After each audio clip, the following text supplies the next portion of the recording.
Hello and welcome प्यारे बच्चों। मैं कुणाल नंदवाना, आपका केमिस्ट्री गुरु कोटा मेंटर फाउंडेशन चैनल पे आपका स्वागत करता हूं।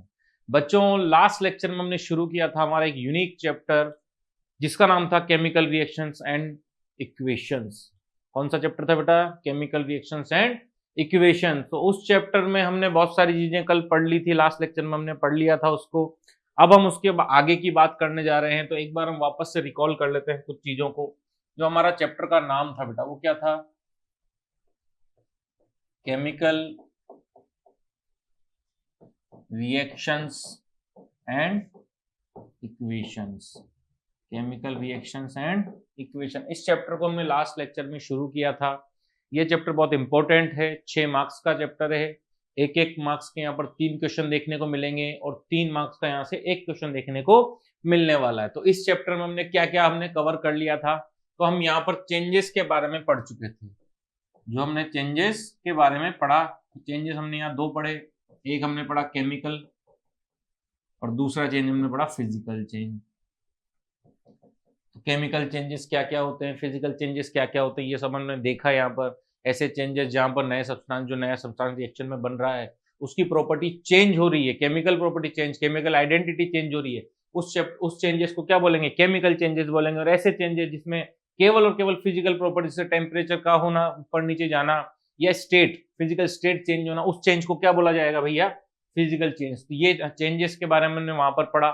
इसके अलावा हमने केमिकल इक्वेशन के बारे में पढ़ा, केमिकल रिएक्शन के बारे में पढ़ा। केमिकल रिएक्शंस क्या होती है? जब 2 या 2 से ज्यादा रिएक्टेंट मिलते हैं और कोई नए प्रोडक्ट बनाते हैं जिनकी केमिकल प्रॉपर्टी अलग होती है, केमिकल आइडेंटिटी अलग होती है, तो उनको क्या बोला जाएगा भैया? उनको बोला जाएगा हमारा केमिकल रिएक्शन बोला जाएगा। क्या बोला जाएगा बेटा? केमिकल रिएक्शन बोला जाएगा। फिर हमने वर्ड देखा केमिकल इक्वेशन क्या होता है। तो भैया केमिकल इक्वेशन यहाँ पर क्या होगा हमारा? तो केमिकल रिएक्शन तो हम कोई प्रैक्टिकल कर रहे हैं, कोई सब्सटेंस मिला रहे हैं, नया प्रोडक्ट बना रहे हैं, उसको बोल दिया गया हमारा केमिकल रिएक्शन। लेकिन उसको एक रिटन फॉर्म में लिखना पड़ेगा। तो रिटन फॉर्म में लिखने के लिए हमें इक्वेशन की जरूरत पड़ी। किसकी जरूरत पड़ गई भाई? इक्वेशन की जरूरत पड़ी। तो इक्वेशन में हमने 2 टाइप देखे। पहला टाइप क्या देखा इक्वेशन में? वर्ड इक्वेशन का। क्या देखा? Word equation. वर्ड इक्वेशन बोले तो कि सर हमने H2O यानी पानी लिया, तो हमने वाटर लिखा और पानी के साथ कुछ मिला दिया, तो हम दोनों को लिख रहे थे, तो वहां पर लिखना हो गया वर्ड इक्वेशन। कि सर आपने सोडियम क्लोराइड लिया और क्या ले लिया, और वाटर ले लिया, तो हम लिख रहे थे। लेकिन फिर लिखना एक बड़ी प्रोसेस होगी। जैसे जिंक लिया और HCl मिला दिया उसमें, तो जिंक लिखते थे यहाँ पे कि जिंक लिखेंगे, फिर उसमें क्या लिखेंगे? हाइड्रोक्लोरिक एसिड, हाइड्रोक्लोरिक एसिड, ये लिख रहे थे हम। और फिर रिएक्शन करवा रहे थे। रिएक्शन होने के बाद क्या बन रहा था? यहाँ पर हमारा बन रहा था जिंक क्लोराइड, जिंक क्लोराइड बन रहा था। और क्या बन रहा था हमारा? यहाँ पर H2 गैस रिलीज हो रही थी, तो हाइड्रोजन लिख रहे थे। तो ये हम लिख रहे थे यहाँ पर हमारी केमिकल रिएक्शंस को लिख रहे थे वर्ड इक्वेशन। किसमें लिख रहे थे बेटा? वर्ड इक्वेशन में। तो ये एक लंबा प्रोसेस था, टाइम कंज्यूमिंग प्रोसेस यहाँ पर था, ये रहने वाला था। तो इसके बदले फिर हमने क्या सीखा? फिर हमने सीखा सिंबॉलिक रिएक्शन। सिंबॉलिक रिएक्शन हमने यहाँ पर देखी। तो सिंबॉलिक रिएक्शन क्या क्या होती है? तो सिंबॉलिक रिएक्शन मतलब हर जो भी आप प्रोडक्ट में, जो भी रिएक्टेंट मिला रहे हो, जो भी प्रोडक्ट बना रहे हो, उन सबके एलिमेंट्स के सिंबल, या फिर जो हमारा प्रोडक्ट बन रहा है, कंपाउंड बन रहा है, उसकी फॉर्मूला लिख रहे थे। तो यहाँ पर जैसे जिंक है तो Zn लिख दिया, हाइड्रोक्लोरिक को HCl लिख दिया था, यहाँ पर हमने बनाया ZnCl2 बनाया, और हाइड्रोजन गैस को हमने रिलीज किया था। तो इस तरीके से हमने यहाँ पर हमारी प्रोसेस को चलाया। फिर जब हम ये सीख गए कि केमिकल इक्वेशन क्या होती है, वर्ड इक्वेशन क्या होती है, केमिकल रिएक्शन, जो हमने सिंबॉलिक रिएक्शन देखा है, इन सबको जब हमने पढ़ लिया, तो फिर हमें जरूरत पड़ी कि सर ये इक्वेशन में law of conservation of mass को हम भूल ही गए कि जितने एटम इधर थे, जितने मोल उधर थे, इतने मोल इधर होने चाहिए थे। लेकिन ऐसा नहीं हो रहा है। कैसे नहीं हो रहा है? सर Zn 1 था, Zn 1 रहा, H 1 था, H कितने हो गए भैया? 2 H हो गए। तो हाइड्रोजन के नंबर्स बढ़ गए, हाइड्रोजन के मोल्स बढ़ गए, यानी 2 एटम हाइड्रोजन वहां पर चले गए। तो ये कैसे हुआ? बढ़ क्यों गए? तो फिर हमें जरूरत पड़ी इनको बैलेंस करने की। तो हमने यहाँ पर एक नई चीज सीखी, बैलेंसिंग द केमिकल इक्वेशन, और उसके कुछ क्वेश्चंस भी हमने वहां पर करे। इसको बैलेंस करने के लिए इसको 2 से मल्टीप्लाई कर दिया, तो 2 हाइड्रोजन बराबर एक जिंक बराबर Cl, यहाँ पर 2 गए, पहले वहां Cl 2 थे, तो ये इक्वेशन क्या हो गई भैया, बैलेंस्ड हो गई। तो इस तरीके से हमने कुछ चीजें पिछले लास्ट लेक्चर में पढ़ी, उनको हमने सबने आज रिकॉल कर लिया। अब हम बात करने वाले थे आज के लेक्चर की। तो आज के लेक्चर में हम जो पढ़ने वाले हैं, तो आज के लेक्चर में क्या पढ़ने वाले हैं, टाइप्स ऑफ केमिकल रिएक्शंस पढ़ने वाले हैं। क्या पढ़ने वाले बेटा, टाइप्स ऑफ केमिकल रिएक्शन पढ़ने वाले हैं, different type of chemical reaction. तो यहां पर हम कुछ टाइप देखेंगे केमिकल रिएक्शंस के। देखिए पहला टाइप कॉम्बिनेशन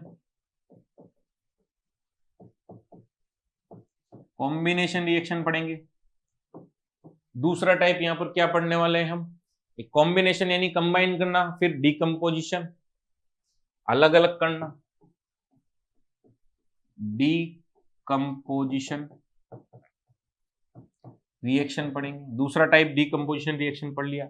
तीसरा टाइप क्या पढ़ेंगे यहां पर, तीसरा टाइप हम पढ़ने वाले हैं यहां पर डिस्प्लेसमेंट रिएक्शन।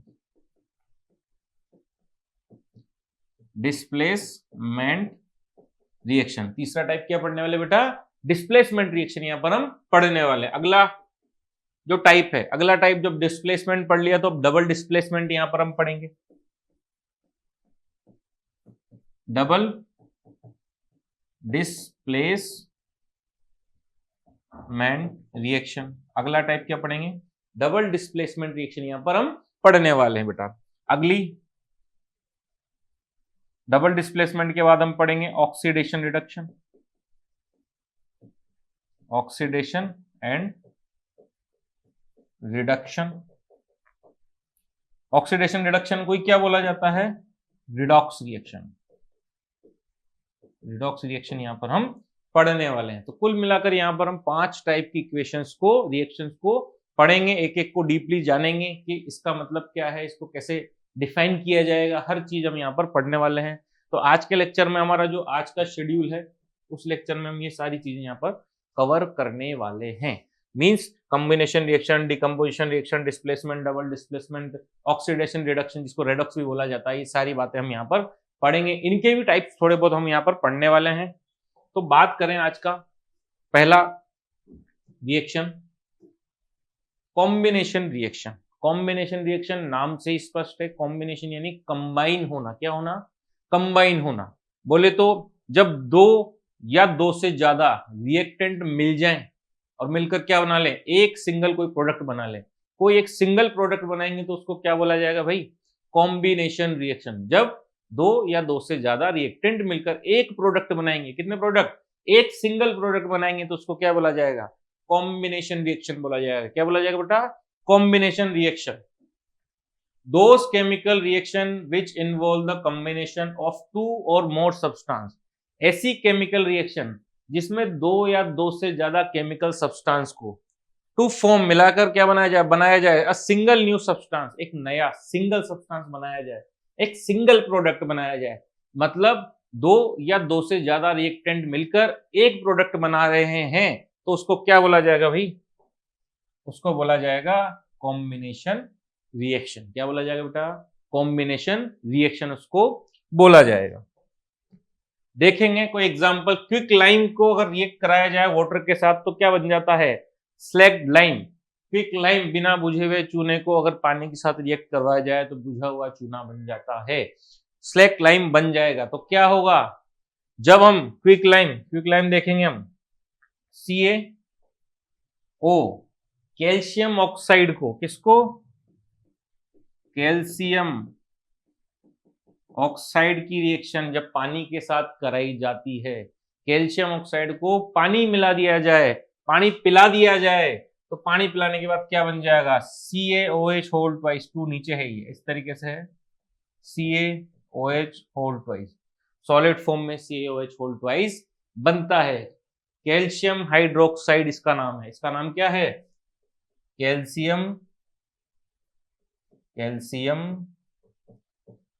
हाइड्रोक्साइड। क्या बन जाएगा भैया, कैल्शियम हाइड्रोक्साइड बन जाता है। तो देखो क्या हमारी डेफिनेशन कंप्लीट हो रही है क्या, हाँ देखो CaO और H2O क्या 2 रिएक्टेंट हैं क्या, यस हैं। जब दो रिएक्टेंट को मिलाया जाए और रिएक्शन के बाद क्या बन जाए, एक सिंगल प्रोडक्ट बन जाए, एक सिंगल केमिकल सब्सटेंस रिप्रेजेंट हमारे सामने हो जाए, तो उसको क्या बोला जाएगा भाई, कि हम कॉम्बिनेशन रिएक्शन उसको बोला जाएगा। तो कॉम्बिनेशन रिएक्शन में जब दो या दो से ज्यादा रिएक्टेंट मिलकर एक सिंगल नया प्रोडक्ट बनाते हैं तो उसको क्या बोला जाता है, कॉम्बिनेशन रिएक्शन बोला जाता है। देखेंगे जैसे formation of water from hydrogen gas and oxygen gas, ये एक बहुत अच्छा एग्जांपल जिसको हम देखेंगे यहाँ पे कि सर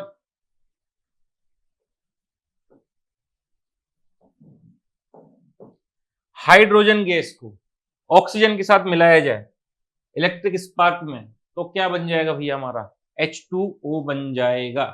हाइड्रोजन गैस है, H2 है, ऑक्सीजन है, O2 है, दोनों को मिलाया जाए तो क्या बन जाएगा भाई, H2O बन जाएगा। क्या बन जाएगा, H2O।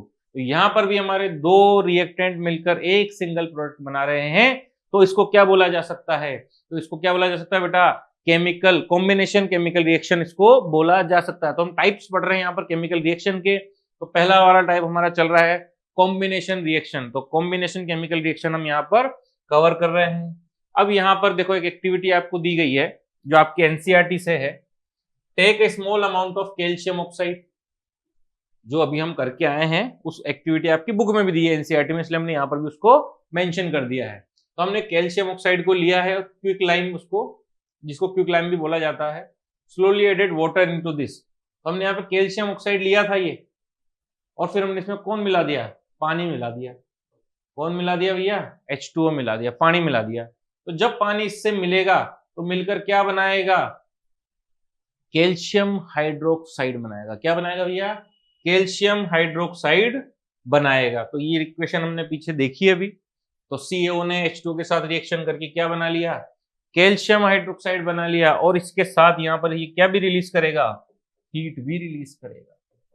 क्या रिलीज करेगा भाई, हीट। लेकिन हीट एक प्रोडक्ट नहीं है, इसलिए उसको प्रोडक्ट में काउंट नहीं किया जाएगा, इसलिए इसको कॉम्बिनेशन रिएक्शन बोला जाता है कि दो रिएक्टेंट मिलते हैं एक प्रोडक्ट बनता है, तो इसको क्या बोला जाएगा भैया, कॉम्बिनेशन रिएक्शन बोला जाएगा। नेक्स्ट बात करें, एक आपके एनसीईआरटी में बहुत अच्छा पॉइंट है, कई बार क्वेश्चन पूछा जा चुका है कि जो CaOH होल ट्वाइस है जो हमने बनाया कैल्शियम हाइड्रोक्साइड, उसका उपयोग किसमें किया जाता है, तो व्हाइट वॉशिंग में किया जाता है।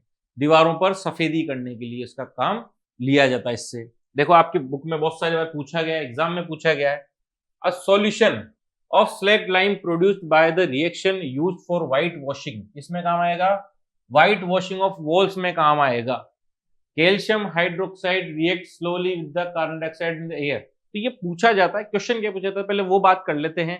क्वेश्चन पूछा जाता है कि क्यों व्हाइट वॉशिंग करने के 2 से 3 दिन बाद दीवारें ज्यादा चमकदार हो जाती है। क्वेश्चन क्या आएगा, क्वेश्चन यही आएगा कि जब हम व्हाइट वॉशिंग करेंगे तो सेम डे नहीं, अगले दिन भी नहीं, 1 से 2 दिन के बाद दीवारें ज्यादा चमकदार मिल्की व्हाइट हो जाती है। तो ऐसा क्यों हुआ भाई, तो जो CaOH होल ट्वाइस जो हमने बनाया कैल्शियम हाइड्रोक्साइड जो हमने पिछली रिएक्शन में बनाया, वो रिएक्शन को CaOH होल ट्वाइस को हमने दीवार पर व्हाइट वॉश कर दिया। अब नेचर में बहुत सारी क्या है, कार्बन डाइऑक्साइड है, तो कार्बन डाइऑक्साइड क्या करेगी, carbon dioxide CaOH whole twice यानी कैल्शियम हाइड्रोक्साइड के साथ रिएक्शन करेगी, और रिएक्शन करके क्या बना लेगी, कैल्शियम कार्बोनेट बना लेगी। और कैल्शियम कार्बोनेट आप सभी जानते हैं बहुत व्हाइट सब्सटेंस होता है, चमकदार सब्सटेंस होता है। देखो इसका थ्योरी पढ़ेंगे कि जो कैल्शियम हाइड्रोक्साइड है slowly react with carbon dioxide in the air to form a thin layer of calcium carbonate. क्या बना लेगा भाई, कैल्शियम कार्बोनेट बना लेगा ऑन द वॉल। तो वॉल की जो थिकनेस है वो बढ़ जाएगी और वहां पर कौन आकर जम जाएगा, कैल्शियम कार्बोनेट आकर जम जाएगा। Calcium carbonate formed after 2 to 3 days of whitewashing give a shiny finish to the wall. तो दीवारें अब क्या हो जाएगी, और ज्यादा चमकदार हो जाएगी। It is interesting to note that the chemical formula for marble is also CaCO3। तो ये भी एक जानकारी है आपके लिए, इंपॉर्टेंट जानकारी, इंटरेस्टिंग जानकारी, इंफॉर्मेशन है कि जो मार्बल का फॉर्मूला, जो मार्बल हम फ्लोर करवाते हैं घरों में, तो उसका फॉर्मूला भी क्या होता है, CaCO3, कैल्शियम कार्बोनेट ही होता है, इसलिए वो इतनी चमकदार हमें दिखाई देती है। रिएक्शन देखेंगे तो CaOH whole twice calcium hydroxide ने जब रिएक्शन करी CO2 के साथ, CO2 कहां से मिली, नेचुरल है, ये नेचर में जो कार्बन डाइऑक्साइड है,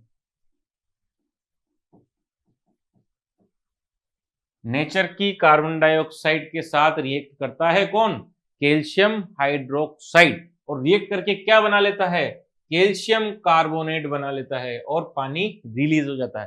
सर पानी कहां दिख रहा है, तो पानी तो क्या हो गया, स्टीम वाष्प बनके निकल गया है, क्योंकि टेम्परेचर बाहर का नॉर्मल है और नेचर में ह्यूमिडिटी होती है तो उसमें पानी घुल मिल गया है।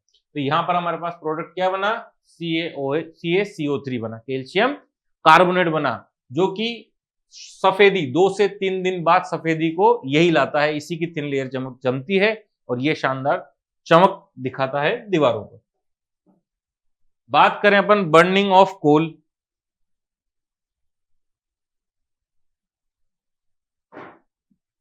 बात करें अपन बर्निंग ऑफ कोल, एग्जाम्पल है किसका, कॉम्बिनेशन रिएक्शन का।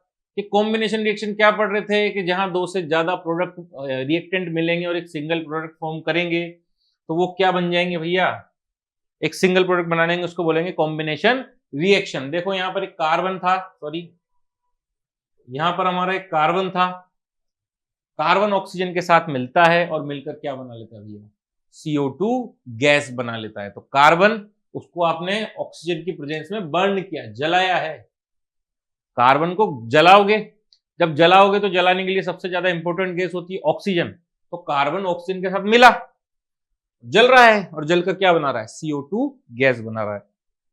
CO2 फॉर्मेशन इसी तरीके से होता है।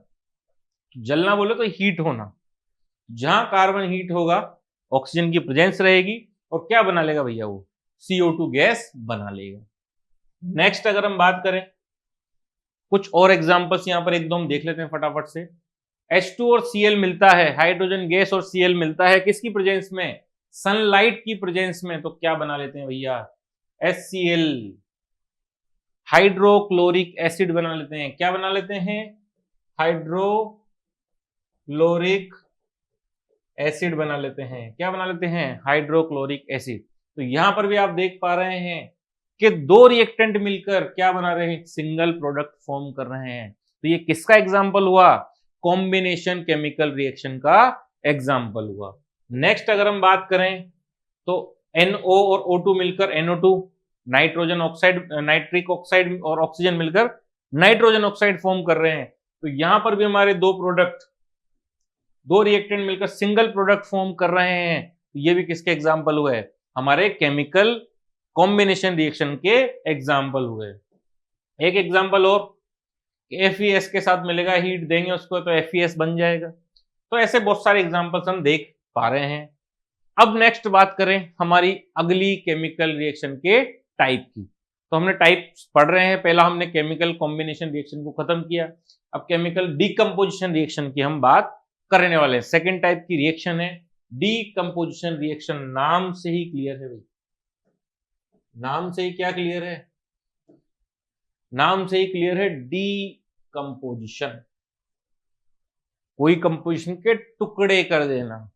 इसका मतलब एक कोई रिएक्टेंट है और रिएक्शन के बाद 2 या 2 से ज्यादा प्रोडक्ट बन रहे हैं। कॉम्बिनेशन में क्या पढ़ा था कि 2 या 2 से ज्यादा रिएक्टेंट हैं और सिंगल प्रोडक्ट बन रहा है।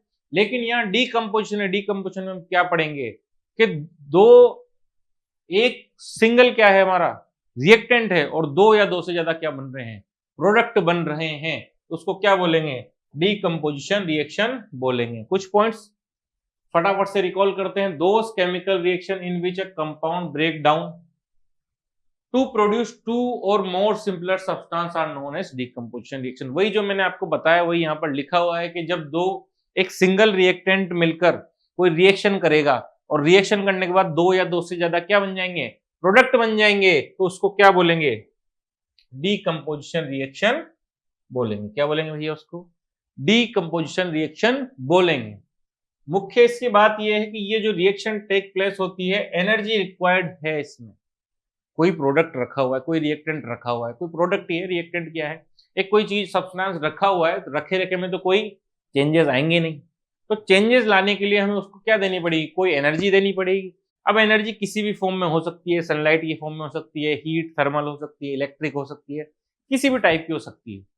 तो these reaction take place when energy supplied, energy क्या दी जाए, इनको प्रोवाइड करवाई जाए in the form of heat हो सकता है, फॉर्म ऑफ लाइट हो सकता है, एंड फॉर्म ऑफ इलेक्ट्रिसिटी हो सकता है। तो आप गर्म करो, चाहे सनलाइट में रखो, या फिर चाहे आप इलेक्ट्रिक भी उसमें प्रोवाइड करा सकते हो। आप इलेक्ट्रोलाइसिस जिसको बोला जाता है, इलेक्ट्रोलाइसिस देकर भी आप उसको रिएक्शन को आगे बढ़ा सकते हैं।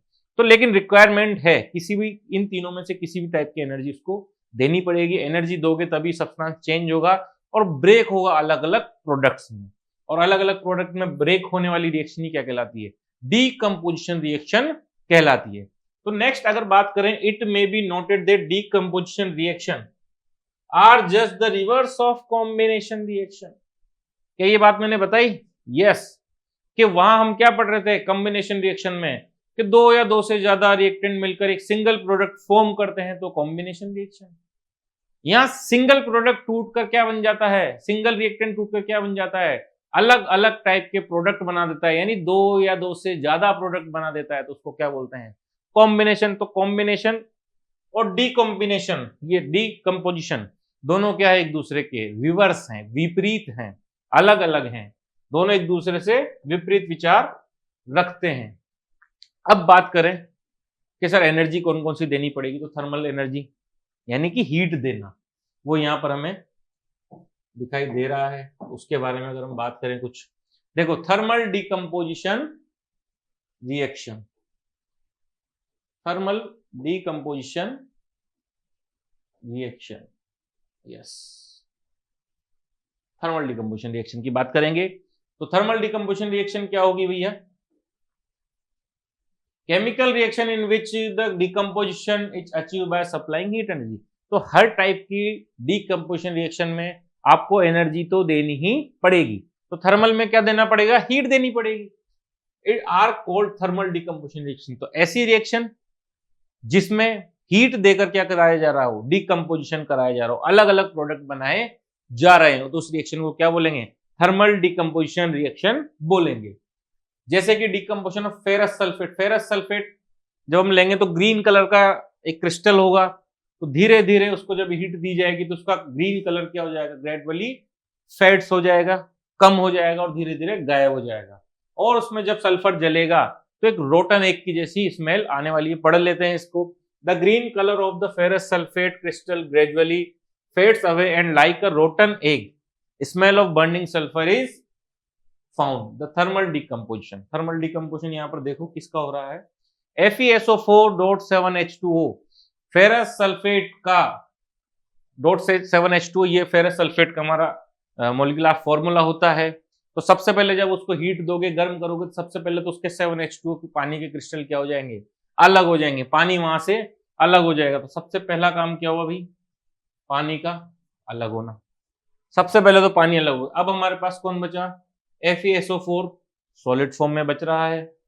तो आगे क्या होगा, जब FeSO4 को वापस, क्योंकि हीट तो चल रही है कंटिन्यूअस, तो जब हीट चल रही है, अभी भी हमारे पास प्रोडक्ट सिंगल ही है, क्योंकि वहां से तो उसका सिर्फ पानी अलग हुआ है, प्रोडक्ट अलग नहीं बना है, पानी उसमें था, पानी अलग हो गया, प्रोडक्ट नया नहीं बना था, प्रोडक्ट अब बनेगा। तो FeSO4 एक सिंगल सब्सटेंस है, उसको हीट दिया तो Fe2O3 फेरस ऑक्साइड बन गया, SO2 और SO3 गैस रिलीज हो गई, सल्फर डाइऑक्साइड और सल्फर ट्राइऑक्साइड। तो एक सिंगल रिएक्टेंट इसमें कन्वर्ट हो गया, 1, 2 और 3 प्रोडक्ट में कन्वर्ट हो गया। तो जब सिंगल रिएक्टेंट हीट मिलने के बाद या कोई भी टाइप की एनर्जी मिलने के बाद डिफरेंट टाइप्स ऑफ प्रोडक्ट बनाता है, 3 प्रोडक्ट यहां पर बनाए, 2 या 2 से ज्यादा प्रोडक्ट बनाए, तो एक ने टूटकर 3 प्रोडक्ट बनाए, तो इस रिएक्शन को क्या बोलेंगे, डीकंपोजिशन। और हीट की वजह से क्या, इसलिए थर्मल डीकंपोजिशन रिएक्शन इसको बोला जाएगा। यहां पर देखो क्या हुआ कि फेरस सल्फेट में से सबसे पहले लॉस हुआ वाटर का, किसका लॉस हुआ, वाटर का लॉस हुआ, सबसे पहले वाटर लॉस हुआ, देख रहे हैं हम यहाँ पर 7H2 यहां से गायब, अलग हो गया, गायब तो क्या, अलग हो गया, बाहर निकल गया। नेक्स्ट फिर FeSO4 ही बचता है, फेरस सल्फेट ही बचता है। And then decompose to SO2 and SO3 gases, फिर SO2 बना और SO3 बना। तो सबसे पहले पानी अलग हुआ, पानी अलग होने के बाद हीट तो कंटिन्यूस चल रही थी, तो Fe2 Fe3 अलग बना, सॉरी Fe2O3 अलग बना, SO2 SO3 अलग बन गए यहाँ पर हमारे पास। नेक्स्ट बात करें decomposition of lead nitrate. Lead nitrate का भी डीकम्पोजिशन सेम इसी टाइप से हम यहाँ पर देखेंगे कि PbNO3 लेड नाइट्रेट था, हीट उसको दी, यानी वही थर्मल डीकम्पोजिशन हुआ उसका, हीट डीकम्पोजिशन, तो PbO बन गया लेड ऑक्साइड। क्या बन गया भैया? लेड ऑक्साइड बन गया, और नाइट्रोजन डाइऑक्साइड और ऑक्सीजन क्या हो गई, सब यहां से रिलीज हो गई। तो यहां पर वापस से आप देख पा रहे होंगे कि एक सिंगल सब्सटेंस था, एक सिंगल रिएक्टेंट था, हीट देने के बाद डीकम्पोज होकर 1 2 3 प्रोडक्ट बनाता है। तो जब 3 प्रोडक्ट बन रहे हैं एक सिंगल रिएक्टेंट में से, तो कौन सा रिएक्शन हो गया? डीकम्पोजिशन, और हीट की वजह से हो रहा है। किसकी वजह से? हीट की वजह से हो रहा है, इसलिए थर्मल डीकम्पोजिशन इसको बोला जाता है। नेक्स्ट अगर हम बात करें डीकम्पोजिशन ऑफ कैल्शियम कार्बोनेट, बिल्कुल सेम तरीके से देखेंगे। कैल्शियम कार्बोनेट CaCO3 था, उसको हीट किया जाए। जब कैल्शियम कार्बोनेट, अभी पिछली कुछ रिएक्शन में हमने कैल्शियम कार्बोनेट कैसे बनाया था वो देखा, तो कैल्शियम कार्बोनेट को हीट करेंगे तो कैल्शियम ऑक्साइड बनेगा, और CO2 गैस वापस से क्या हो जाएगी, उसमें से रिलीज हो जाएगी। तो CO2 गैस वापस से क्या हो गई, रिलीज हो गई, कैल्शियम ऑक्साइड बना। तो सिंगल सब्सटेंस में से हीट देने के बाद 2 प्रोडक्ट बन रहे हैं, हीट देने से बन रहे हैं, इसलिए थर्मल डीकम्पोजिशन रिएक्शन इसको बोला जाएगा। नेक्स्ट अगर हम बात करें भाई, तो यहां पर क्या हुआ, calcium oxide obtain this process to called lime और क्विक लाइम। तो यहां से कैल्शियम ऑक्साइड मिलेगा, इस कैल्शियम ऑक्साइड को लाइम या क्विक लाइम हम बोलते हैं, ये हमने पहले पढ़ लिया है। इट हैज मेनी यूजेस, इसके बहुत सारे यूजर। मुख्य यूज क्या है? सीमेंट फैक्ट्री में काम आता है, सीमेंट बनाने में काम आएगा। देखो यहां पर लिखा है कहीं तो, it has many uses, the most important is the manufacture of cement. तो सीमेंट बनाने में सबसे ज्यादा काम कौन आने वाला है? CaO, कैल्शियम ऑक्साइड काम आने वाला है। तो कैल्शियम कार्बोनेट को हीट किया जाएगा और वहां से कौन मिलेगा? कैल्शियम ऑक्साइड मिलेगा, और calcium oxide carbon dioxide gas release हो जाएगी। कैल्शियम ऑक्साइड जो है क्विक लाइम जिसको बोलते हैं, सीमेंट बनाने में काम आता है, तो ये इंडस्ट्रियल यूज में भी काम आने वाला है। नेक्स्ट, तो एक टाइप का हमने अभी डीकम्पोजिशन पढ़ा है, पहला वाला थर्मल डीकम्पोजिशन रिएक्शन हम यहाँ पर खत्म करते हैं। नेक्स्ट वापस अपने पास आ जाता है भाई इलेक्ट्रोलाइटिक डीकम्पोजिशन या इलेक्ट्रोलाइसिस जिसको बोला जाता है। सर इलेक्ट्रोलाइसिस क्या है, इलेक्ट्रोलाइटिक क्या? किसी सॉल्यूशन में इलेक्ट्रिक करंट फ्लो करवाया जाए, इलेक्ट्रिक करंट डाला जाए, तो उससे डीकम्पोजिशन होगा। इलेक्ट्रिक करंट किसी सॉल्यूशन में जाएगा, और एक सॉल्यूशन में ही होता है, तो जैसे सॉल्यूशन में इलेक्ट्रिक करंट जाएगा, अलग अलग टाइप के प्रोडक्ट वहां से क्रिएट होंगे, निकल कर आएंगे, तो उस डीकम्पोजिशन को क्या बोला जाएगा? इलेक्ट्रोलाइटिक डीकम्पोजिशन या इलेक्ट्रोलाइसिस बोला जा सकता है। देखेंगे the reaction involve the use of electric energy. कौन सी एनर्जी दी जाएगी? पहले वाले में थर्मल में हीट एनर्जी दे रहे थे, इसमें हम कौन सी एनर्जी दे देंगे? इसमें दे देंगे हम इलेक्ट्रिकल एनर्जी। कौन सी एनर्जी दे दी जा सकती है भैया? इलेक्ट्रिक एनर्जी इसमें दी जा सकती है। तो इलेक्ट्रिक एनर्जी की वजह से अगर कोई डीकम्पोजिशन हो रहा है, तो उसको क्या बोलेंगे? इलेक्ट्रोलाइसिस बोलेंगे, या इलेक्ट्रिक डीकम्पोजिशन रिएक्शन बोला जाएगा। एग्जाम्पल में देखेंगे, इलेक्ट्रिक करंट अगर पास कर दिया जाए पानी में, बहुत आसान है, पानी के अंदर इलेक्ट्रोड डालेंगे और एक 6 वोल्ट की बैटरी लगाएंगे और उसको चालू कर देंगे। जब ऑन स्विच ऑन करोगे तो H2O में जब इलेक्ट्रिक करंट पास किया जाएगा, यहाँ कौन पास किया जा रहा है भाई? Electric current. इलेक्ट्रिक करंट जब पास किया जाएगा तो हाइड्रोजन अलग हो जाएगा और ऑक्सीजन क्या हो जाएगा? अलग हो जाएगा। तो एक कोई कंपाउंड है, उस कंपाउंड के एलिमेंट्स अलग अलग कर दिए इसने। क्या कर दिया? एलिमेंट। H2 और O2 क्या है? एलिमेंट्स हैं जो मिलकर क्या बनाते हैं? एक H2O कंपाउंड बनाते हैं। तो जब किसी कंपाउंड में आपने इलेक्ट्रिक करंट आपने डाला, तो वहां से उसके दोनों एलिमेंट क्या हो गए? अलग अलग हो गए। When electric current is passed through molten sodium chloride, molten पिघली अवस्था के सोडियम क्लोराइड NaCl में जब आप डालेंगे इलेक्ट्रिक करंट, तो Na अलग हो जाएगा और Cl अलग हो जाएगा, Cl2 अलग हो जाएगा। तो देखो एक सिंगल कंपाउंड था, उसके एलिमेंट्स को हमने क्या कर दिया, डिकम्पोज कर दिया, अलग अलग कर दिया, अलग अलग बाहर निकाल दिया। किसकी मदद के साथ, इलेक्ट्रिक करंट की मदद के साथ। किसकी मदद के साथ निकाला, इलेक्ट्रिक करंट के साथ। तो इलेक्ट्रिक करंट के साथ डिकम्पोज किया, इसलिए इसका नाम क्या हो गया, इलेक्ट्रोलाइसिस या electric displacement, electric decomposition reaction हो गया। क्या नाम हो गया इसका, electric displacement, sorry electric decomposition reaction इसका नाम यहां पर होने वाला। नेक्स्ट बात करें फोटो डिकम्पोजिशन। फोटो डिकम्पोजिशन बोले तो सनलाइट से होने वाला डिकम्पोजिशन। किससे, सनलाइट से, सनलाइट की हीट से होने वाला डिकम्पोजिशन क्या कहलाएगा भैया, फोटो डिकम्पोजिशन रिएक्शन कहलाएगा। फोटो डिकम्पोजिशन रिएक्शन क्या है, some compound decompose when placed in sunlight. कुछ कंपाउंड जैसे सिल्वर हैलाइड्स जो भी होंगे वो सब जब भी आप धूप में रखोगे, उनको सनलाइट में रखोगे, तो वो क्या हो जाएंगे, डिकम्पोज हो जाएंगे, नए प्रोडक्ट का निर्माण कर लेंगे। जैसे यहां पर आपने क्या रखा हुआ है, देखो सिल्वर क्लोराइड AgCl2 यहां पर रखा हुआ है चाइना डिश में, और सनलाइट आई बाहर से खिड़की में से और चाइना डिश में रखी थी, तो इसमें से प्रोडक्ट अलग अलग बन जाएंगे। सिल्वर अलग हो जाएगा और क्लोराइड अलग, क्लोरीन गैस अलग यहां पर हो जाएगी। देखेंगे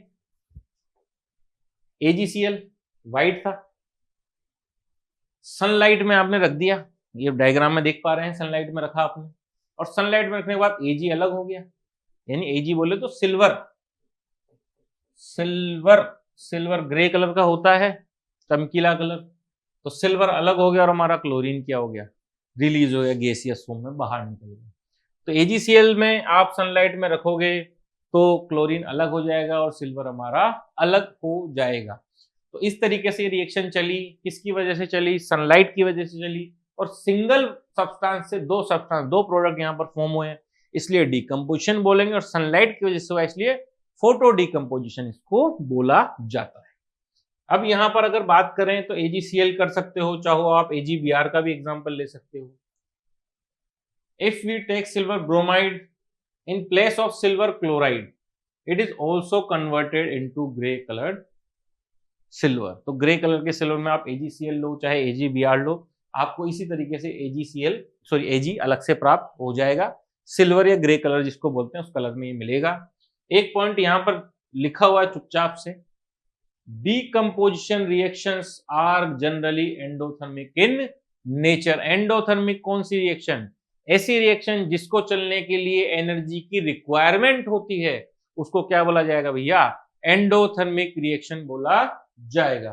तो जितनी भी डिकम्पोजिशन रिएक्शन है, हमने देखा कि कोई प्रोडक्ट रखा हुआ है, कोई एलिमेंट, कोई कंपाउंड रखा हुआ है लेबोरेटरी में, तो रखे रखे में तो कोई रिएक्शन नहीं हो रही, रखे रखे से तो कोई नए प्रोडक्ट नहीं बन रहे हैं, इसका मतलब उसको प्रोडक्ट बनाने के लिए कोई एनर्जी चाहिए, और ऐसी रिएक्शन जिसको एनर्जी चाहिए होती है उसको क्या बोला जाता है, एंडोथर्मिक रिएक्शन बोला जाता है। क्या बोला जाता है, एंडोथर्मिक रिएक्शन। तो ऐसी रिएक्शन जिनको एनर्जी रिक्वायर्ड होती है, एंडोथर्मिक। ऐसी रिएक्शन जो एनर्जी रिलीज कर देते हैं, जैसे हमने क्विक वाली रिएक्शन पढ़ी, CaO में हमने क्या मिला दिया था, H2O मिला दिया था, CaOH होल ट्वाइस बना था, और हीट क्या हो गई थी, रिलीज हो गई थी, तो उस रिएक्शन को क्या बोला जाएगा, एक्सोथर्मिक रिएक्शन बोला जाएगा। तो ऐसी रिएक्शन जहां एनर्जी रिलीज होती है एक्सोथर्मिक, जहां एनर्जी हमें मिल जाती है उसको क्या बोला जाता है, या देनी पड़ती है उसको क्या बोला जाता है, एंडोथर्मिक रिएक्शन बोला जाता है। तो डिकम्पोजिशन जनरली एंडोथर्मिक ही होती है। हमने एग्जांपल देखा सिल्वर ब्रोमाइड का, सिल्वर ब्रोमाइड की इक्वेशन देखेंगे, AgBr सेम इक्वेशन है, AgBr में आपने सनलाइट मिलाई, सनलाइट के सामने रखा, तो आपका सिल्वर मेटल ग्रे कलर का निकला, और Br आपका यहां से क्या हो गया भैया, रिलीज हो गया। तो सिंगल सब्सटेंस से दो प्रोडक्ट बन रहे हैं, इसलिए डिकम्पोजिशन रिएक्शन बोलेंगे, और सनलाइट की वजह से हो रहा है इसलिए फोटो डिकम्पोजिशन रिएक्शन इसको बोला जाता है। आगे बात करें, photolytic decomposition of hydrogen peroxide H2O2। Hydrogen peroxide क्या होता है, H2O2, उसको भी फोटोलाइटिक करो, धूप में रखोगे, H2 अलग निकल जाएगा, O2 अलग निकल जाएगा, लाइट में H2O अलग निकल गया और O2 हमारा अलग, पानी अलग हो गया और ऑक्सीजन गैस हमारी अलग से रिलीज हो गई। तो वहां पर भी सिंगल प्रोडक्ट, सिंगल सब्सटेंस से दो प्रोडक्ट बन रहे थे, इसलिए डिकम्पोजिशन रिएक्शन और लाइट की वजह से हो रहा है, इसलिए फोटो डिकम्पोजिशन। आगे बात करें कि जो सिल्वर के हैलाइड्स थे, तो हम जनरल बात कर रहे थे उनके बारे में, तो silver halide are sensitive to sunlight, sunlight से सेंसिटिव होते हैं, इट मीन्स सनलाइट की प्रेजेंस आते ही ये रिएक्शन करना शुरू कर देते हैं। Ag अलग हो जाएगा, हैलाइड अलग हो जाएगा, जैसे हमने Br देखा, Cl देखा, उस तरीके से। तो ये सनलाइट से सेंसिटिव होते हैं, डिकम्पोज होते हैं, इसकी वजह से this form the basic of black and white photography. तो जो ब्लैक एंड व्हाइट फोटोग्राफी का जो बेस है वो यही रिएक्शन होती है। सिल्वर हैलाइड से ये रिएक्शन वहां पर कराई जाएगी। सिल्वर हैलाइड को जनरली कलर्ड जार्स में रखा जाता है। कांच के जो जार्स होते हैं वो कलर्ड होते हैं, बिल्कुल सिंपल, ट्रांसपेरेंट नहीं होते हैं। ट्रांसपेरेंट क्यों नहीं होंगे? क्योंकि ट्रांसपेरेंट में सनलाइट आएगी, डायरेक्ट उसके पास पहुंचेगी रिफ्रैक्शन के साथ, और रिफ्रैक्शन के साथ पहुंचकर क्या कर देगी? प्रोसेस को स्टार्ट कर देगी, डीकम्पोजिशन की प्रोसेस को। डीकम्पोजिशन होना शुरू अगर हो गया तो सिल्वर अलग हो जाएगा, हैलाइड अलग हो जाएगा, तो फोटो डीकम्पोजिशन रिएक्शन वहां पर हो जाएगी। तो उसको रोकने के लिए उसको किस में रखा जाएगा? कलर्ड जार में रखा जाएगा। डार्क कलर के जार आप देखेंगे लेबोरेटरी में, ब्राउन, डार्क ब्राउन कलर के जार या ब्लैकिश कलर के जार रखे होते हैं। Photolysis of AgBr is used in black and white photography. अब तो खैर ब्लैक एंड व्हाइट फोटोग्राफी होती नहीं है, पहले ब्लैक एंड व्हाइट फोटोग्राफी होती थी। तो उसमें सबसे बेस किसका रहेगा भैया? AgBr का। तो फोटोलाइसिस AgBr की करवाई जाती थी और उससे फोटोग्राफी होती थी। ड्यूरिंग फोटोसिंथेसिस, फोटोसिंथेसिस कहां पर होती है? प्लांट्स में। प्लांट्स का फूड प्रोसेस है फोटोसिंथेसिस। तो वहां पर लाइब्रेशंस ऑफ O2 टेक प्लेस। लाइब्रेशन कैसे होगा O2 का? Because of photolytic of water. पानी का क्या हो जाएगा?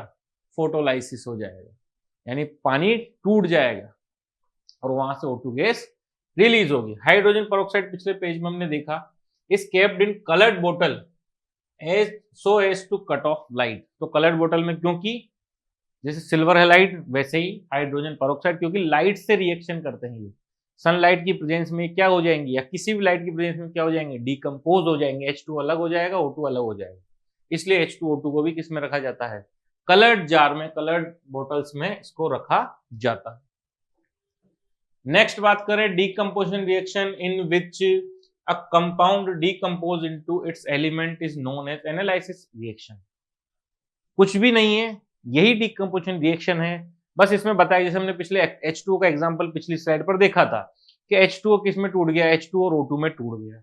वो एग्जांपल यहां पर दिया गया है कि H2 एक कंपाउंड है जो अपने एलिमेंट्स में ब्रेक हो गया है। किसमें? एलिमेंट्स में ब्रेक हो गया है हीट मिलने पर। तो इस रिएक्शन को क्या बोला जाएगा? एनालिसिस रिएक्शन बोला जाएगा। तो अगर एलिमेंट बन रहे हैं, जो भी कंपाउंड में रिएक्शन हो रही है और एलिमेंट कन्वर्ट हो रहा है, तो उसको क्या बोला जाएगा? एनालिसिस रिएक्शन बोला जाएगा। यहां पर एक पॉइंट लिखा गया है, all analysis reaction are decomposition reaction. तो जितनी भी आप एनालिसिस रिएक्शन देखोगे, जितनी भी ऐसी रिएक्शन देखोगे जहां कंपाउंड ब्रेक और किसमें जा रहा है? एलिमेंट्स में डिवाइड हो रहा है, तो उन सब में क्या देखोगे? क्या कॉमन चीज मिलेगी आपको? कि सारी कौन है? डीकम्पोजिशन रिएक्शन है। लेकिन सभी डीकम्पोजिशन रिएक्शन एनालिसिस हो जरूरी नहीं है। हर बार जो एनालिसिस रिएक्शन हम, जो भी डीकम्पोजिशन रिएक्शन देख रहे हैं हम, उसमें जरूरी नहीं है कि हर बार आगे वाले जो दोनों जो टूट रहा है वो कंपाउंड हो और उसी के मॉलिक्यूल वहां पे मिल रहे हो, ऐसा जरूरी नहीं है। लेकिन एनालिसिस रिएक्शन जब भी होगी, जब डीकम्पोजिशन ही होगी। तो ये पॉइंट यहां पर दिया गया है। नेक्स्ट बात करते हैं इंपॉर्टेंट, बहुत ज्यादा इंपॉर्टेंट, हर क्लास के लिए सबसे ज्यादा important, relative reactivities of metal. Metal की रिलेटिव रिएक्टिविटी, यानी किसकी रिएक्टिविटी ज्यादा है, किसकी रिएक्टिविटी कम है, वो हमें पता होना ही चाहिए। यहां पर देखो क्या दिया गया है, different metals possess different reactivities. हर एक मेटल की रिएक्टिविटी अलग अलग होती है। हर एक मेटल की रिएक्टिविटी क्या होती है? अलग अलग होती है।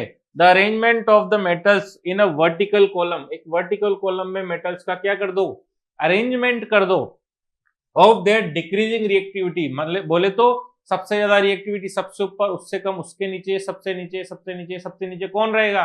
जिसकी रिएक्टिविटी सबसे कम रहेगी वो कहां रहेगा? सबसे नीचे रहेगा। From top to bottom is called reactivity series और एक्टिविटी सीरीज ऑफ मेटल। क्या बोला जा सकता है?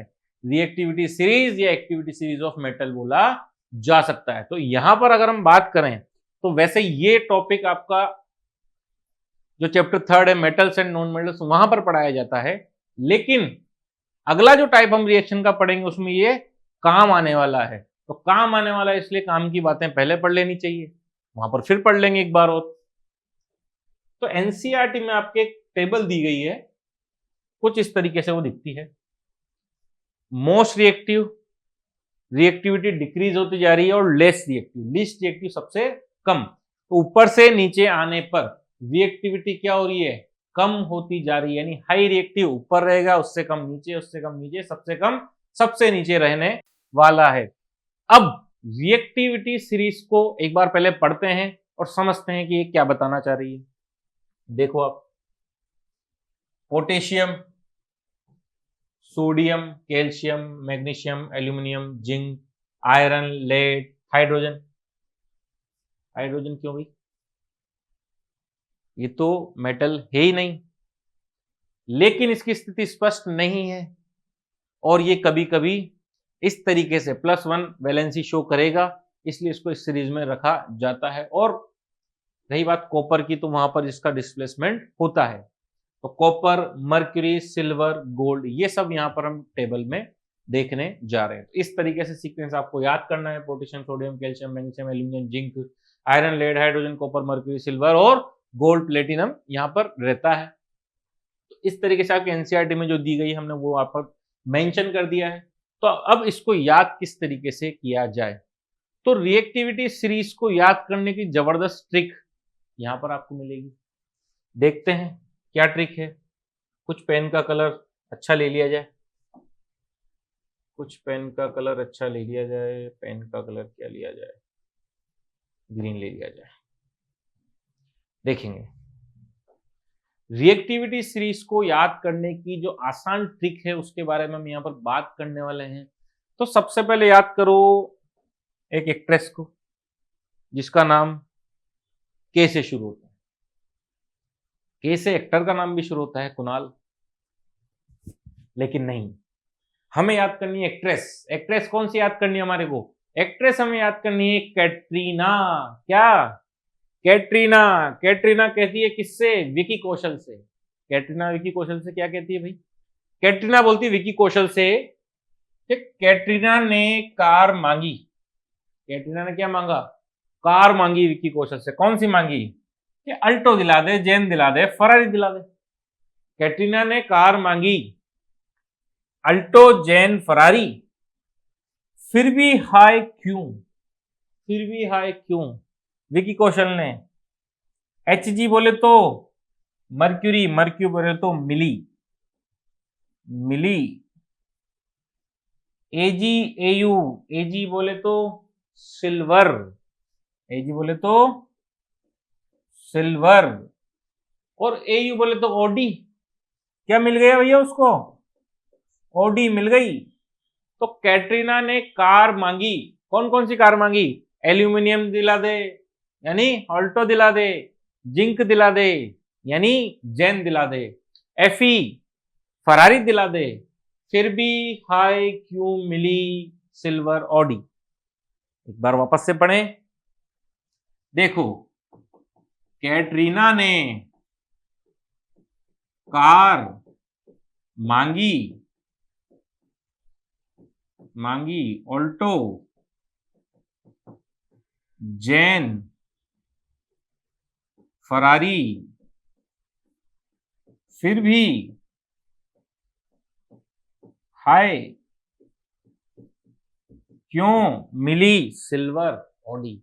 कैटरीना ने विकी कौशल से कार मांगी, कौन सी कार मांगी, अल्टो, जेन, फरारी। फिर भी हाय क्यों मिली सिल्वर ऑडी। सिल्वर ऑडी क्यों मिल गई, तो इस टाइप से ट्रिक आप लिख सकते हैं, ट्रिक को याद कर सकते हैं। ट्रिक के अकॉर्डिंगली आप अपने एलिमेंट्स को याद कर सकते हैं। कैटरीना ने कार मांगी, अल्टो, जेन, फरारी, फिर भी हाय क्यों मिली सिल्वर ऑडी। इस तरीके से आप इस सीरीज को याद कर सकते हैं। तो जब ये सीरीज हमें याद हो जाएगी तो हमारी इक्वेशंस आसानी से बनेंगी। देखो मतलब क्या है, सीखना क्या, सिखाना क्या चाहता है ये, यहां से सिखाना चाहता है कुछ नया। देखेंगे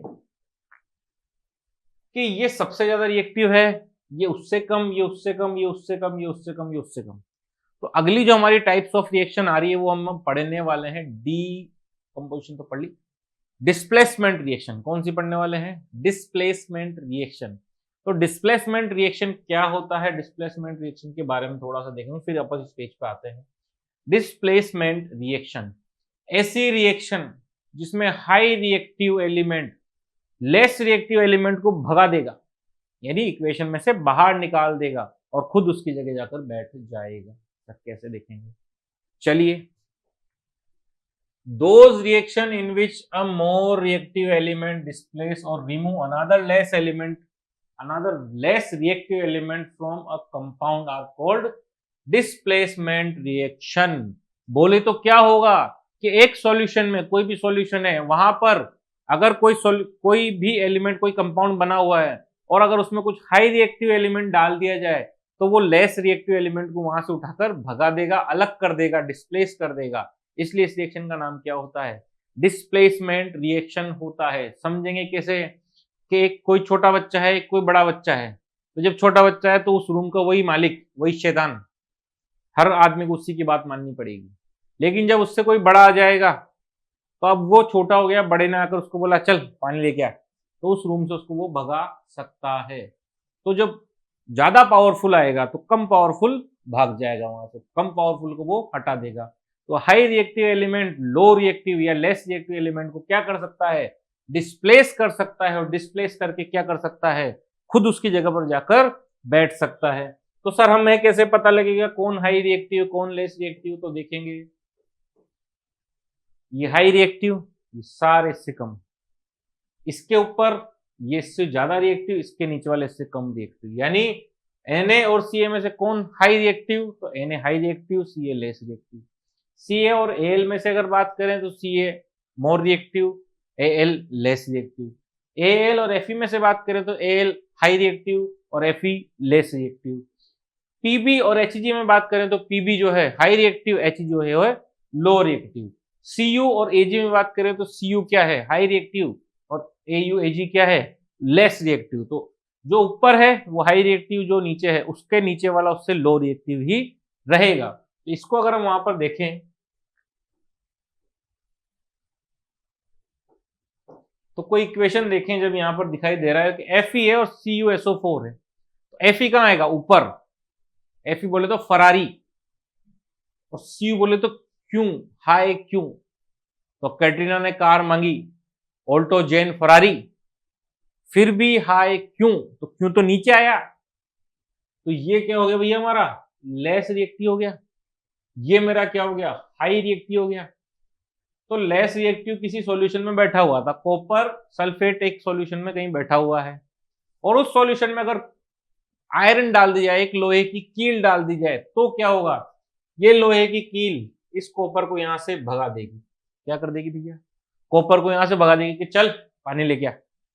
कॉपर को हटाया, ये कॉपर अलग हो गया, और यहां पर कौन बैठ गया, Fe आकर बैठ गया। देखो SO4 के साथ कौन दोस्ती बना लेगा, Fe दोस्ती बना लेगा, और हमारा कॉपर बेचारा क्या हो जाएगा, अलग हो जाएगा। अब अलग क्यों हुआ, क्योंकि इसकी रिएक्टिविटी कम है, Fe की रिएक्टिविटी क्या है, ज्यादा है। तो ज्यादा रिएक्टिव क्या करेगा, कम रिएक्टिव वाले को भगा देगा। तो ज्यादा रिएक्टिव Fe जब CuSO4 कॉपर सल्फेट के सॉल्यूशन में गिरा तो उसने अपनी जगह फिक्स करी और Cu को वहां से भगा दिया। तो Cu भागा, Cu का डिस्प्लेसमेंट हुआ, किसकी वजह से, Fe की वजह से। तो Fe ने क्या कर दिया, Cu को डिस्प्लेस कर दिया, लात मार के यहां से भगाया, और ये भागकर कहां चला गया, बाहर निकल गया, और यहां पर कौन बन गया, FeSO4। तो कॉपर सल्फेट कन्वर्ट किस में हो गया, आयरन सल्फेट में कन्वर्ट हो गया है। तो कॉपर सल्फेट आयरन सल्फेट में यहां पर अपने पास पहुंच गया, और यहां पर डिस्प्लेसमेंट हुआ है, Fe ने Cu को भगाया है। इस रिएक्शन को क्या बोला जाएगा, डिस्प्लेसमेंट रिएक्शन बोला जाएगा। वापस से डेफिनेशन पे अगर आप देखोगे तो वहां पर लिखा हुआ है कि high reactive element less reactive element को क्या कर देगा, रिमूव कर देगा, या फिर क्या कर देगा, डिस्प्लेस कर देगा। तो इस रिएक्शन को क्या बोला जाएगा, डिस्प्लेसमेंट रिएक्शन बोला जाएगा। These reactions occur in solution, ये हमेशा सॉल्यूशन में ही ऑक्यूर होंगी, सॉलिड में नहीं होंगी। सॉल्यूशन जब रहेगा तभी ऑक्यूर ये होने वाली है। अगली रिएक्शन देखेंगे, जिंक ने CuSO4, पहले भी CuSO4 को भगाया गया, अब भी CuSO4 को भगा दिया जाएगा, क्योंकि जिंक ऊपर है, जेन ऑल्टो, तो जेन ऊपर है, फिर ऑल्टो आएगा, फिर फरारी आएगा, फिर कौन आएगा, हाइड्रोजन आएगा, फिर कॉपर आएगा। तो कॉपर को जिंक क्या कर देगा, यहां से लात मारकर भगाएगा। बेचारा कॉपर उठ के जाएगा और कहीं पर निकल जाएगा, और ये जिंक इसके साथ मिलकर क्या बनाएगा, जिंक सल्फेट बनाएगा। क्या बना लेगा भैया, जिंक सल्फेट बना लेगा। तो जिंक ने क्या कर दिया, कॉपर को डिस्प्लेस कर दिया। तो कौन सी रिएक्शन हो गई भैया, डिस्प्लेसमेंट रिएक्शन हो गई। कौन सी रिएक्शन यहां पर हम देख पा रहे हैं, डिस्प्लेसमेंट रिएक्शन यहां पर हम देख पा रहे हैं। नेक्स्ट अगर हम बात करें तो देखो लेड, पीबी, लेड और कौन है, कॉपर है। लेड भी कहां है, फिर भी कॉपर तो नीचे, हाई क्यों, तीसरे नंबर पे आ गया उससे। तो लेड हाई रिएक्टिव किसके लिए, सीयू के लिए। तो लेड आया, सीयू को मारा धक्का और सीयू वापस निकलकर बाहर, और लेड ने क्या बना लिया, क्लोराइड के साथ सॉल्यूशन बना लिया, लेड क्लोराइड, पीबी क्लोराइड यहां पर अपने पास PbCl2 सॉरी बन गया है। तो यहां पर लेड ने सीयू को धक्का मारा। तो जब high reactive element low reactive element को डिस्प्लेस कर दे या धक्का मारकर भगा दे, रिमूव कर दे, तो उस रिएक्शन को क्या बोला जाएगा, डिस्प्लेसमेंट रिएक्शन यहां पर बोला जाएगा। तो यहां पर बात समझ में आती है, displacement of less reactive non metal by more reactive non metal. तो ये तो मेटल्स की बात हम पढ़ रहे थे, अब नॉन मेटल्स की पढ़ लें। तो ऐसे नॉन मेटल जिनकी रिएक्टिविटी ज्यादा होती है, वो ऐसे नॉन मेटल जिनकी रिएक्टिविटी कम होगी को रिमूव कर देगा, डिस्प्लेस कर देगा, लात मारकर भगा देगा। जैसे कि like metals are more reactive non-metals also displace less reactive non-metals from its compound. For example, more reactive chlorine gas when bubbled through a colorless solution of potassium iodide displace iodine from its violet vapors. तो क्या करेगा, lead sorry potassium iodide के solution में अगर क्या मिला दिया जाए, क्लोरीन गैस मिला दी जाए, तो क्लोरीन क्या कर देती है, आयोडीन को हटा देती है, वहां से नॉन मेटल को क्या कर देती है, रिमूव कर देती है, और रिमूव करके खुद बैठ जाता है। और बैठने की वाली रिएक्शन को क्या बोलेंगे, जब किसी को धक्का मारकर भगा दिया जाए तो डिस्प्लेसमेंट रिएक्शन बोला जाएगा। देखेंगे, देखो 2Ki, Ki बोले तो potassium iodide, potassium iodide colourless. अब उस कलरलेस सब्सटेंस में Cl2 आपने डाल दी, क्लोरीन गैस आपने उसमें प्रोवाइड कर दी, बहा दी, तो वो क्लोरीन गैस ने क्या किया, उस आयोडीन को भगाया। क्लोरीन ने आयोडीन को भगाकर क्या बना लिया भैया, KCl बना लिया, पोटेशियम क्लोराइड बना लिया। क्या बना लिया, पोटेशियम क्लोराइड बना लिया, और आयोडीन गैस को अलग कर दिया। वॉयलेट कलर की वेपर वहां से अलग निकल कर जाएगी। क्या हो जाएगा, वॉयलेट कलर की हमारे पास अलग निकलकर चली जाएगी। तो इस टाइप से हम यहाँ पर कुछ रिएक्शंस को पढ़ रहे हैं। आज के लेक्चर में हमने क्या क्या कवर किया, तो आज के लेक्चर में हमने पहले तो रिकॉल किया पुराना कि केमिकल चेंज क्या होते हैं, फिजिकल चेंज क्या होते हैं, फिर रिएक्शन क्या होती है, केमिकल रिएक्शन क्या होती है, फिर इक्वेशन क्या होता है, वर्ड इक्वेशन हमने देखा, वर्ड इक्वेशन के बाद सिंबॉलिक इक्वेशन देखा। फिर जब सिंबॉलिक इक्वेशन बनाई तो वहां पे ब्रेक हो रहा था law of conservation of mass का, तो उसको सही करने के लिए हमने बैलेंसिंग द इक्वेशन के बारे में जाना। तो केमिकल रिएक्शन को बैलेंस किया, बैलेंसिंग केमिकल रिएक्शन को जो करते हैं उस प्रोसेस का नाम होता है हिट एंड ट्रायल मेथड। बार बार चेक करो, बार बार एलिमेंट को बराबर करो, मतलब लेफ्ट साइड और राइट साइड दोनों तरफ जो एलिमेंट्स हैं हमारे उनके मोल्स बराबर होने चाहिए, नंबर ऑफ एटम बराबर होने चाहिए। तो हमने बैलेंसिंग इक्वेशन देखा। फिर हम आए आज के लेक्चर में। आज के लेक्चर में हमने देखो टाइप्स ऑफ केमिकल रिएक्शन देखा। टाइप्स ऑफ केमिकल रिएक्शन में कॉम्बिनेशन रिएक्शन को बहुत आसान तरीके से हमने खत्म किया।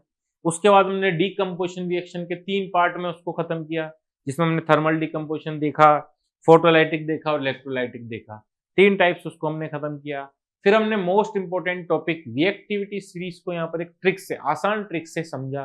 आसान ट्रिक क्या थी कि कैटरीना ने मांगी कार, जेन ऑल्टो जेन फरारी, हाई क्यों मिली, कौन सी कार मिली थी उसको, सिल्वर ओडी मिली थी, यानी AG AU सबसे लास्ट में आएगा। तो रिएक्टिविटी सीरीज को हमने वहां पर खत्म किया, और रिएक्टिविटी सीरीज खत्म करने के बाद हमने डिस्प्लेसमेंट रिएक्शन को यहां पर बहुत आसानी से पढ़ा। डिस्प्लेसमेंट रिएक्शन क्या होती है, डिस्प्लेसमेंट रिएक्शन में जब high reactive element low reactive element को क्या कर दे, डिस्प्लेस कर दे, भगा दे लात मारकर, तो उसको क्या बोला जाएगा, डिस्प्लेसमेंट रिएक्शन बोला जाएगा। उसी टाइप से डिस्प्लेसमेंट में नॉन मेटल वाली रिएक्शन को भी हमने यहाँ पर कवर किया और उसका एक एग्जांपल देखा। नेक्स्ट लेक्चर में हम क्या देखने वाले हैं? नेक्स्ट लेक्चर में हम देखने वाले हैं डबल डिस्प्लेसमेंट। बहुत इंपॉर्टेंट रिएक्शन है डबल डिस्प्लेसमेंट। इसके भी दो पार्ट यहाँ पर प्रेसिपिटेट और न्यूट्रलाइजेशन हम खत्म करेंगे और उसके बाद हम ऑक्सीडेशन रिडक्शन खत्म करके ऑक्सीडेशन के जो हमारे इफेक्ट्स हैं वो पढ़ेंगे और चैप्टर को खत्म करेंगे। तो नेक्स्ट लेक्चर तक के लिए बने रहिए, जुड़े रहिए। Thank you so much.